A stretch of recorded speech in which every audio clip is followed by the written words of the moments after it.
नमस्कार, प्रणाम, आदाब, सत श्री अकाल। कैसे हैं भी आप सभी? उम्मीद है सभी ठीक होंगे। सभी को मेरी वॉइस भी क्लियर आ रही होगी। आप मेरे सामने देख रहे हैं, ओहो ये क्या खुल गया, ये तो मेरा अपॉइंटमेंट लेटर है। Let me show you my appointment letter, mister Monu. आप देख सकते हैं मेरा नाम, और ये अपॉइंटमेंट लेटर है आपका पिछली बार जो 2023 में केवीएस का मेरा सिलेक्शन हुआ था उसका। सो आई डिडंट ज्वाइन, और मैं ये दिखाना चाह रहा हूँ आप लोगों को कि प्रत्यक्ष को प्रमाण की आवश्यकता नहीं है। तो आप भी जीरो से बिल्कुल हीरो, इसी तरीके का अपॉइंटमेंट लेटर, और जाके बस इस अपॉइंटमेंट लेटर से मेरे को सिर्फ ज्वाइन करना था जाके जयपुर में। जयपुर ही मेरे को रीजन मिला था, फिजिकल एजुकेशन टीचर, टीजीटी। ठीक है, तो चूरू, मेरे को चूरू डिस्ट्रिक्ट मिला था। ठीक है, जयपुर रीजन में। तो ये मैं आपको दिखा रहा हूं कि आपको यहां तक कैसे पहुंचना है। उसके लिए आपको सिलेक्शन लेना पड़ेगा। उसके लिए देखो एग्जाम पैटर्न आपको पता होना पड़ेगा। अब कोई सेलेक्टेड कैंडिडेट आपको एग्जाम पैटर्न तो गलत तो बताएगा नहीं, क्योंकि हम ये 3 चरणों से गुजरे हैं पूरे, सिलेबस से लेके एग्जाम तक, एग्जाम से लेके इंटरव्यू तक, और फिर सिलेक्शन। अब यहाँ पर देखो 3 पार्ट में आपका सिलेबस डिवाइड है। फिजिकल एजुकेशन की बात कर रहे हैं हम, तो 3 पार्ट में आपका सिलेबस डिवाइड है। पार्ट 1 जो कहता है कॉन्सेप्ट ऑफ फिजिकल एजुकेशन के बारे में, इसमें आपकी हिस्ट्री है थोड़ा थोड़ा, और मीनिंग फिजिकल एजुकेशन के एम एंड ऑब्जेक्टिव है, ये पढ़ना है। नीड इंपॉर्टेंस है इसकी, और उसी के साथ साथ में अब आपके एनाटॉमी एंड फिजियोलॉजी कह लेते हैं। 4 टॉपिक एनाटॉमी एंड फिजियोलॉजी के, ये 4 ही पढ़ने हैं, इससे ज्यादा मत जाना गहराई में।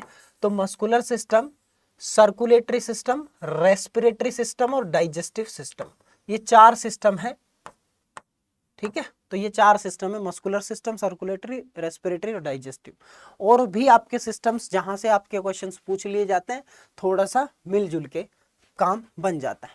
फिर आपके साइकोलॉजी है, तो साइकोलॉजी किस तरीके से, तो उसकी डेफिनेशन, स्पोर्ट्स साइकोलॉजी होती क्या है, अचीवमेंट क्या होती है, मोटिवेशन क्या होती है, और उसी के साथ साथ में स्पोर्ट्स एथिक्स क्या होती है। तो इतना डीप नहीं है ना आपका फिजियोलॉजी और एनाटॉमी, ना आपका साइकोलॉजी। फिर फिटनेस और वेलनेस की बात आ जाती है। तो फिटनेस और वेलनेस में किसके बारे में बात करना ज्यादा बेहतर रहेगा, तो वेलनेस को समझना, वेलनेस क्या होती है इसके बारे में समझना। वेलनेस से एक क्वेश्चन आता है आपका, what is wellness. So wholesome development, और जो आपके संपूर्ण विकास की बात करता है वो आपका वेलनेस है। Principle of physical fitness development, साथ ही साथ में याद रखना फिटनेस डेवलपमेंट में क्या है, एरोबिक एक्टिविटी क्या है, जैसे जॉगिंग हो गया, साइकिलिंग हो गया, कैलेस्थेनिक्स हो गया, रिदमिक एक्सरसाइज हो गए, गेम्स एंड स्पोर्ट्स और सर्किट ट्रेनिंग हो गई। क्लियर है? उसी के साथ साथ में हम ट्रेनिंग मेथड यानी कि आप बात करेंगे आपके स्पोर्ट्स ट्रेनिंग की। तो स्पोर्ट्स ट्रेनिंग में क्या क्या इंपॉर्टेंट टॉपिक है वो लिखते चलना आप लोग अपने, और हाईलाइट करके ये मैं आपको सिलेबस प्रोवाइड भी कर दूंगा, हमारी अड्डा की वेबसाइट पे भी मिल जाएगा, ये हाईलाइटेड ही मिल जाएगा। तो आपको ये पता होना चाहिए कि मीनिंग क्या है, ट्रेनिंग की मीनिंग और उसका कॉन्सेप्ट क्या है, वार्म अप क्या है, लिम्बरिंग डाउन यानी कि कूलिंग डाउन क्या है, उसी के साथ साथ में ट्रेनिंग के मेथड्स जैसे कि आपके स्ट्रेंथ डेवलपमेंट के मेथड, आइसोमेट्रिक क्या है, आइसोकाइनेटिक क्या है, मेथड ऑफ एंड्योरेंस डेवलपमेंट जैसे कि आपका कंटिन्यूअस मेथड क्या है, और इंटरवल ट्रेनिंग क्या है, फर्टलेट ट्रेनिंग क्या है। तो अल्टीमेटली हमें कितना पढ़ना है अभी यहाँ पर, एक्सेलरेशन रन्स हो गए और पेस रेसेस स्पीड के लिए। तो यही कुछ है, स्पेशली छांट के इनको पढ़ लेना। ये मैंने पढ़वा भी रखे हैं अपने यूट्यूब पे, आप जाके देख सकते हैं। अन्यथा हमारा नया बैच स्टार्ट हो रहा है, तो वो भी आप ज्वाइन कर सकते हैं।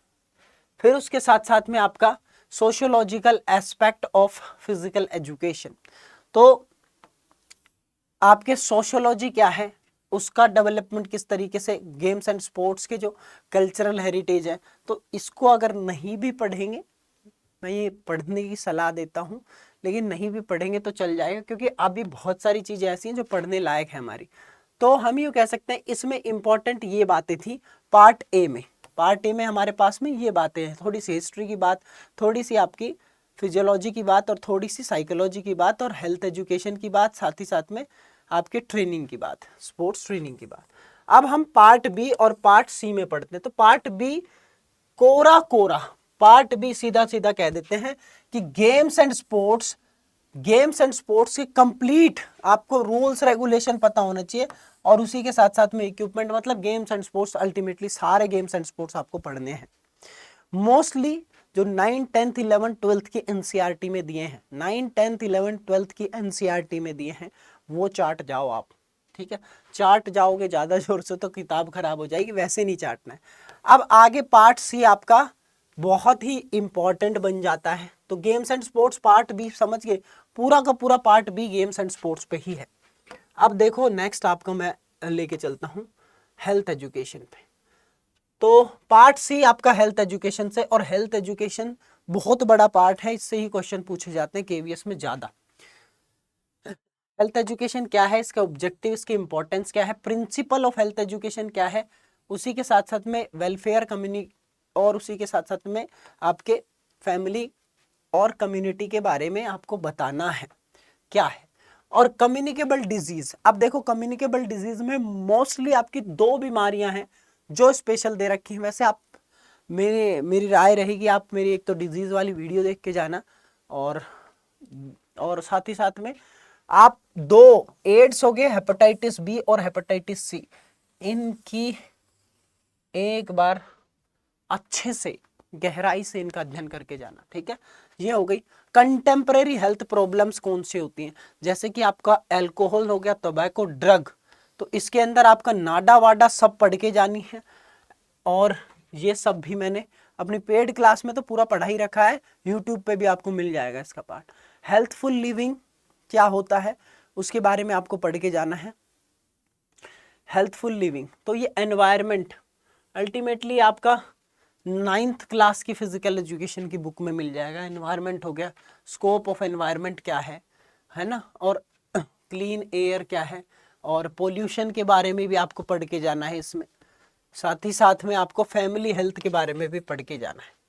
तो फैमिली हेल्थ क्या है, फैमिली हेल्थ के बारे में क्या बात हम समझ सकते हैं।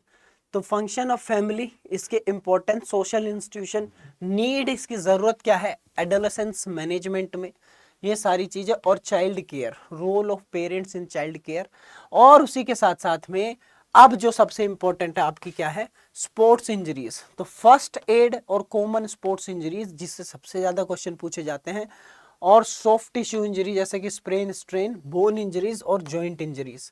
तो इंजरीज बाय मोनू मधुकर करके आप वीडियो मिलेगी। उसी के साथ साथ में हमारे अभी 3 ही दिन बाद हमारे बैचेस स्टार्ट हो रहे हैं। सो उस बैच में आप एनरोल कर सकते हैं नीचे दिए हुए नंबर पे कॉल करके, अदरवाइज डिस्क्रिप्शन में लिंक है, वहां से भी आप बैचेस में एनरोल कर सकते हैं। जितने लोग जल्दी जल्दी एनरोल कर लेंगे तो वो इजीली, देखो एक तो रिकॉर्डेड वीडियोस का फ़ायदा उठा पाएंगे। हमारी पेपर 1 की क्लासेस ऑलरेडी स्टार्ट हो चुकी हैं, तो आप हिंदी, इंग्लिश, रीजनिंग और बाकी कंप्यूटर और बाकी जो पेपर 1 में जितने भी सब्जेक्ट हैं उन सब की अच्छे से तैयारी कर सकते हैं, क्योंकि वो पिछली बार इतने बच्चे सेलेक्ट करवा चुके हैं तो उनका अनुभव बहुत ज़्यादा है एक तो वो फ़ायदा आप उठा पाएंगे। पेपर 1 में आप कमज़ोर रह जाते हैं हर बार, तो ये चीज़ ना हो। उसी के साथ साथ में अब जब आप महापैक लेंगे, मेरी राय रहेगी आप लोग महापैक में एनरोल करें। तो आप महापैक लेंगे जब, तो उसमें आपको पेपर 1 भी मिल जाएगा और पेपर 2 भी मिल जाएगा, और मेरी एक फाउंडेशन बैच वाली वीडियोस कंप्लीट आपको सिलेबस वाइज मिल जाएगी, जिससे कि आपकी तैयारी में 4 चांद लगेंगे, ठीक है।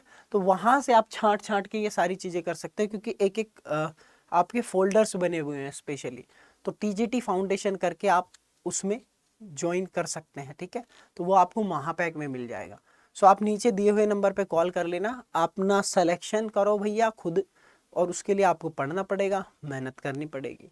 हम मिलेंगे इसी तरीके से नेक्स्ट वीडियो में। Until we meet, stay fit and stay healthy. जय हिंद, जय भारत, फिजिकल एजुकेशन जिंदाबाद। आप लोगों को और क्या जानकारी चाहिए सेम चैनल पे बता देना। Take care, bye bye.